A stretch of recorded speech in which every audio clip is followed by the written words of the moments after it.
पिछले वीडियो में हमने आपको बताया था कि कोविड-19 के बाद भारत का क्या होगा। यदि आपने वह वीडियो नहीं देखा है तो उस वीडियो का लिंक आपको डिस्क्रिप्शन में मिल जाएगा और आप इसे ऊपर दिए गए आई बटन पर क्लिक करके भी देख सकते हैं। तो चलिए आज का वीडियो शुरू करते हैं। इस वीडियो में हम उन सेक्टर्स और बिजनेसेस के बारे में बात करेंगे जिनके लॉकडाउन के बाद बढ़ने की अच्छी उम्मीद है।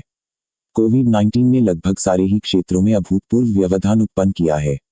उड़ानों और ट्रेनों को निलंबित करने से लेकर लोगों और वाहनों की आवाजाही को प्रतिबंधित करने तक इसका भारतीय अर्थव्यवस्था पर बड़े पैमाने पर प्रभाव पड़ा है। हालांकि कुछ क्षेत्र इस संकट की घड़ी को अपने मौजूदा बिजनेस मॉडल को नया रूप देने और समाधान बनाने के अवसर के रूप में मान रहे हैं। तो आइए जानते हैं उन सेक्टर्स के बारे में। Number 1, education sector. लॉकडाउन के दौरान बंद इंस्टीट्यूट्स और रुकी हुई रेगुलर स्टडीज के समय पे ऑनलाइन क्लासेस शिक्षकों के लिए सबसे वैल्यूएबल टूल के रूप में उभरा है, जो यह सुनिश्चित करता है कि उनके स्टूडेंट्स की एकेडमिक प्रोग्रेस पर महामारी का प्रभाव कम से कम हो। कई प्लेटफॉर्म विभिन्न कोर्सेज पर उच्च छूट दे रहे हैं और कई क्लासेस मुफ्त में संचालित भी की जा रही हैं। परिणाम स्वरूप वर्चुअल क्लासेस और ऑनलाइन लर्निंग एक ऑप्शन के बजाय अचानक जरूरत बन गए हैं। यहाँ तक कि पारंपरिक मॉडलों को सीखने को और अधिक पर्सनलाइज, अट्रैक्टिव और इंटरैक्टिव बनाने के लिए नया रूप दिया गया है। कोविड-19 पेंडेमिक से पहले भी एक स्टडी ने इंडियन ऑनलाइन स्टडी बाजार को वर्ष 2022 तक $18 बिलियन तक बढ़ने का अनुमान लगाया था। महामारी ने टीचर्स और स्टूडेंट्स को कुशल डिजिटल प्रक्रियाओं और उपकरणों को अपनाने के लिए इसे आवश्यक बनाकर इस विकास को गति देने का काम किया है। भारतीय शिक्षा क्षेत्र के लोगों के लिए सर्वाइव और थ्राइव नया मंत्र है। जैसे जैसे अर्थव्यवस्था सामान्य होती है, इस चरण के दौरान आने वाले डिस्ट्रप्शन और इनोवेशन भविष्य में प्रमुख इंडस्ट्री ग्रोथ ड्राइवर बन जाएंगे।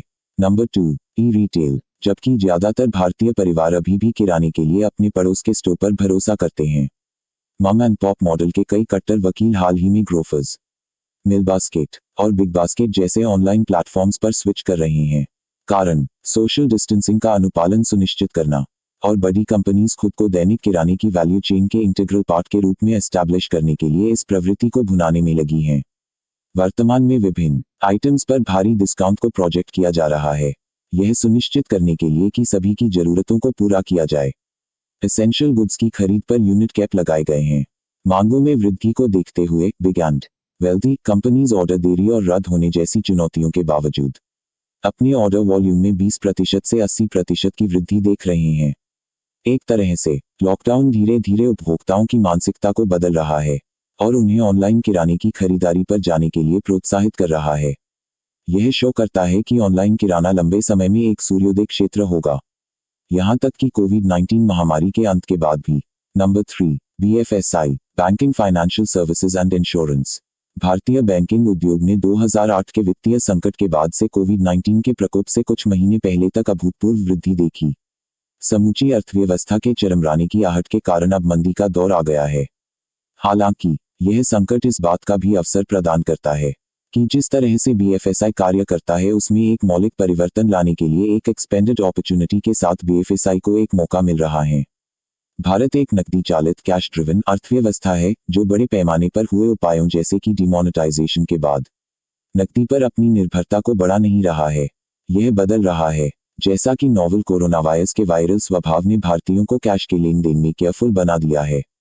Number 4, medical sector. लोग कोविड-19 के समय के बाद भी अपनी पर्सनल हाइजीन की ओर ज्यादा ध्यान देंगे, इसलिए न्यूट्रिशन और वेलनेस प्रोडक्ट की खपत में वृद्धि देखने की उम्मीद है। वर्तमान में कीटाणुनाशक और सैनिटाइजर्स जैसे प्रोडक्ट्स हाई सेल दर्ज कर रहे हैं, एक प्रवृत्ति की कंज्यूमर बिहेवियर में कंटिन्यू रहने और जरूरी होने की संभावना है। फिटनेस प्रोडक्ट्स जैसे फिटनेस ट्रैकिंग गैजेट्स और एप्स की भी मांग में वृद्धि देखी जा रही है। हेल्दी लाइफ के प्रति मानसिकता में यह बदलाव फिटनेस प्रोडक्ट मैन्युफैक्चरर और हेल्थ केयर प्रोवाइडर्स के बीच सहयोग के लिए द्वार खोलता है, जिससे आने वाले वर्षों में देश की GDP पर सकारात्मक प्रभाव पड़ने की अच्छी उम्मीद है। इसके अलावा जैसे जैसे लोग ऑनलाइन माध्यम की ओर रुख करेंगे, ऑनलाइन मेडिसिन डिलीवरी और टेलीकंसल्टिंग जैसे प्रावधान जो पहले से ही लॉकडाउन की वजह से बढ़ रहे हैं, वे भविष्य में और भी बढ़ जाएंगे। हम प्राइवेट और पब्लिक सेक्टर्स से अधिक हेल्थ केयर ओरिएंटेड इन्वेस्टमेंट भी देख सकते हैं, क्योंकि देश में चल रही महामारी के मद्देनजर सारे देश अपने हेल्थ केयर इंफ्रास्ट्रक्चर के बेसिक मॉडल को बढ़ाने में लगे हैं। इसका भारतीय अर्थव्यवस्था पर 2 गुना प्रभाव पड़ेगा। पहला, essential health care services consumers के लिए अधिक सुलभ, उपलब्ध और सस्ती हो जाएगी। दूसरा और महत्वपूर्ण रूप से रोजगार के अवसरों की संख्या में वृद्धि होगी। कई ऐसे देश जो बेरोजगारी के उच्च स्तर के साथ कुछ चुनौतियों का सामना कर रहे हैं, यह उनके लिए मददगार साबित होगा। Number 5, information technology sector. Bharat के $180 बिलियन के आईटी सेक्टर की अमेरिका और यूरोप के व्यापार पर भारी निर्भरता है, जो इन अंतर्राष्ट्रीय बाजारों के प्रदर्शन के साथ अपनी किस्मत को एकीकृत कर रहा है। चूंकि इन क्षेत्रों के टॉप क्लाइंट्स कोविड-19 के प्रकोप के मद्देनजर अपने आईटी खर्च को कम कर रहे हैं, भारतीय आईटी कंपनियों को अपने कॉ वैल्यू प्रोपोर्शन का लाभ उठाना चाहिए और प्रतिस्पर्धी मूल्य बिंदुओं पर अपनी मौजूदा ऑफरिंग्स का पुनर्गठन करना चाहिए। यह निवेशकों को शॉर्ट टर्म में सर्वाइव करने में मदद करेगा, जबकि उन्हें डिजिटल अवसर पर निवेश की तैयारी करनी चाहिए जो दुनिया के डिजिटल हो जाने पर खुद उनके पास आ रही हैं। इसलिए मुख्य आईटी इंफ्रास्ट्रक्चर और नई युग की क्षमताओं का विकास करना आईटी कंपनियों के लिए एक प्राथमिकता बन जाएगी, क्योंकि वे गति, कौशल और चपलता के साथ प्रेजेंट एनवायरनमेंट को नेविगेट करते हैं। विकास केवल इन क्षेत्रों तक सीमित नहीं है और निश्चित रूप से भारतीय अर्थव्यवस्था के कई मार्गों में खुद को विस्तारित करेगा।